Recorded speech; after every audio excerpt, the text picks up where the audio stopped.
And I don't wear my retainer. I have very movable teeth. All you do is go like this, ready? Like that, and then they're back together. But I also have a permanent retainer. Look. It's there. It's not because you didn't wear your retainer, it's because your retainer failed. And I bet you a lot of people are having this same exact issue with their retainers and they don't even know about it. So if you didn't know, a lot of people have gaps. We call them in the ortho world a diastema.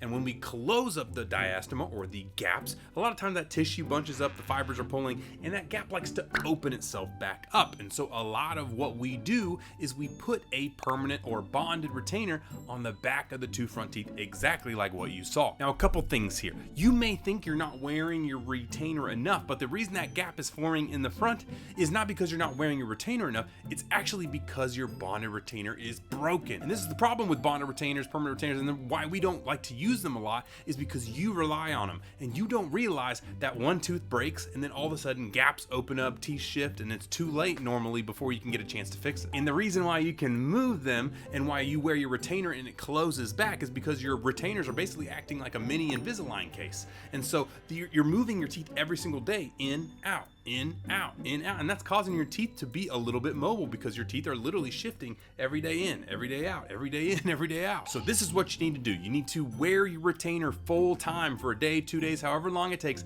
till that gap closes back up completely. And then you need to go back to your orthodontist and have them replace or rebond the broken tooth on the back of your teeth, because that will then solidify and hold that gap from ever opening again. Now, another thing that could be happening is you could be biting right into that. And if you have a really heavy contact there in the front, one, it's gonna break that bonded retainer off, and two, hitting it over and over again is gonna make those teeth mobile and make them easier for you to press and close like that. Your teeth should not be movable that much all the time. Normally, I don't like to do permanent retainers, bonded retainers on my patients. Normally, we just do the clear top and bottom so that they know they're actively wearing it, know what the problem is, the issue is. But in this case, she needs that bonded retainer, that permanent retainer on the back of her two front teeth, because that gap will just not stay closed on its own.